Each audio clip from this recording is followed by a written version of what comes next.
Baik, Assalamualaikum warahmatullahi wabarakatuh. Perkenalkan, kami dari kelompok 3 yang beranggotakan Linda Yana, Dwi Nugroho Putri, Faradita Sari, dan Farhadia. Di sini kami akan membahas tentang konsep dasar pengembangan kurikulum. Nah, sebelum itu saya sedikit menjelaskan tentang pengembangan kurikulum itu ialah proses perencanaan kurikulum untuk membuahkan rencana kurikulum yang luas dan jelas. Proses tersebut terkait dengan pemilihan dan perorganisasian berbagai komponen dari situasi belajar mengajar, termasuk penetapan jadwal untuk memanage kurikulum dan menentukan tujuan, mata pelajaran, aktivitas, sumber, dan ukuran pengembangan kurikulum yang mengacu pada penciptaan sumber daya dan rencana unit, serta jalur pelajaran kurikulum ganda lainnya untuk memfasilitasi proses pembelajaran. Nah, selanjutnya di sini kelompok 3 ingin membahas tentang prinsip berkelanjutan. Nah, di dalam konsep dasar pengembangan kurikulum itu ada beberapa prinsip. Yang pertama ada relevansi, fleksibilitas, berkelanjutan atau kontinuitas. Yang keempat efektif, dan yang kelima efisien. Nah, kelompok 3 ini membahas tentang prinsip berkelanjutan. Nah, prinsip berkelanjutan ini adalah kurikulum dikembangkan secara berkesinambungan yang meliputi sinambung antara mata pelajaran, antara kelas maupun antara jenjang pendidikan. Hal ini dimaksudkan agar proses pendidikan atau belajar siswa bisa maju secara sistematis, di mana pendidikan pada kelas atau jenjang yang lebih rendah harus menjadi dasar untuk melanjutkan pada kelas dan jenjang di atasnya. Dengan demikian, akan terhindar dari tidak terpenuhinya kemampuan prasyarat awal siswa untuk mengikuti pendidikan pada kelas atau jenjang pendidikan yang lebih tinggi.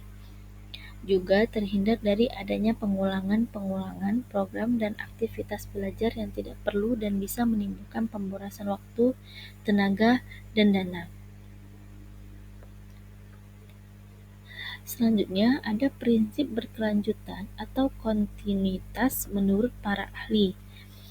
Nah, menurut Soleh Hidayat, supaya dalam pengembangan kurikulum terdapat kesinambungan, maka dalam penyusunan kurikulum hendaknya mempertimbangkan hal-hal berikut. Ada materi-materi ajar yang diperlukan untuk belajar lebih lanjut pada tingkat berikutnya. Hendaknya sudah diajarkan pada tingkat sekolah atau madrasah sebelumnya. Nah, selanjutnya ada materi ajar juga yang diajarkan pada tingkat sekolah atau madrasah sebelumnya tidak perlu lagi diajarkan pada tingkat sekolah berikutnya, kecuali atas dasar pertimbangan-pertimbangan tertentu. Selanjutnya ada contoh implementasi prinsip berkelanjutan dalam kurikulum. Implementasi dari prinsip kontinuitas atau prinsip berkelanjutan dalam pengembangan kurikulum sendiri melibatkan beberapa langkah-langkah. Hal ini mulai dari guru yang harus memperhatikan relevansi sebuah materi yang akan disampaikan.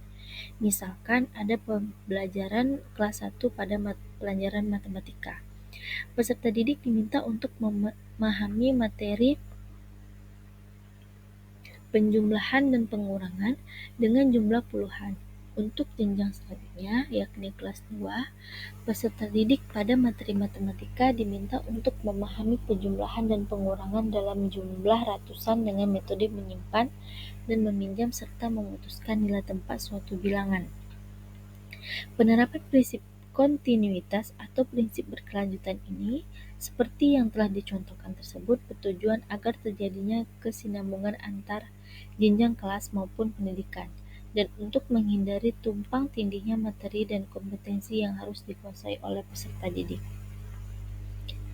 Selanjutnya, dalam implementasi prinsip kontinuitas atau berkelanjutan, hendaknya guru melaksanakan pembelajaran bertahap untuk memastikan bahwa setiap tingkatan membangun pengetahuan dan keterampilan dari materi yang diperoleh sebelumnya. Selain guru harus memperhatikan materi dan pelaksanaan pembelajaran yang bertahap.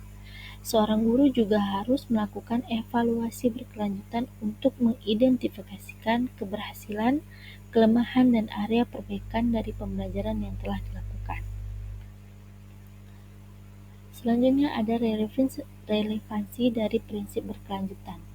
Prinsip berkelanjutan atau kontinuitas ini merupakan pengembangan kurikulum yang memiliki relevansi yang penting dalam konteks pendidikan. Berikut beberapa relevansi dari pengembangan berkelanjutan atau kontinuitas dalam pengembangan kurikulum. Yang pertama ada pengembangan berkelanjutan. Prinsip kontinuitas ini menekankan pentingnya pengembangan kurikulum sebagai suatu proses yang berkelanjutan. Hal ini memungkinkan adaptasi terhadap perubahan-perubahan dalam dunia pendidikan, kebutuhan siswa, dan juga perkembangan ilmu pengetahuan. Nah, selanjutnya yang kedua ada konsisten dan kesinambungan. Dengan menerapkan prinsip kontinuitas atau prinsip berkelanjutan, sekolah atau lembaga pendidikan dapat memastikan adanya konsistensi dan kesinambungan dalam pengembangan kurikulum. Meskipun kurikulum pendidikan mengalami perubahan, namun unsur konsistensi dan kesinambungan atau keterkaitan, contohnya dalam setiap kurikulum pasti akan memperhatikan mengenai budi pekerti yang dimana prakteknya di setiap guru akan mengajarkan budi pekerti sopan santun yang sesuai. Yang ketiga ada pengembangan profesional guru. Kontinuitas atau prinsip berkelanjutan ini, pengembangan kurikulum juga mencakup pengembangan profesional guru. Guru perlu terus-menerus mengembangkan keterampilan dan pengetahuan mereka agar dapat mengajar kurikulum yang terus berkembang. Diharapkan semakin profesionalnya guru, semakin menjaga relevansi dari prinsip kontinuitas pengembangan kurikulum pendidikan karena guru elemen penting dalam menerapkan kurikulum yang ditetapkan. Selanjutnya ada rumusan prinsip relevansi kurikulum yang ada di sekolah.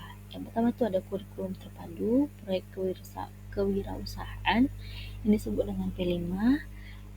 Selanjutnya ada pengajaran berkelanjutan, refleksi diri adalah bahan perbaikan untuk pembelajaran ke depannya, pemahaman siswa, metode yang dibutuhkan siswa. Selanjutnya ada pembelajaran berbasis proyek, seperti materi geometri, itu ada konsep geometri, perbandingan, pengukuran luas dan volume, beserta rasio. Di sini ada referensi beberapa jurnal yang saya ambil untuk prinsip berkelanjutan ini. Terima kasih, sekian presentasi dari kelompok 3. Lebih dan kurang kami mohon maaf. Assalamualaikum warahmatullahi wabarakatuh.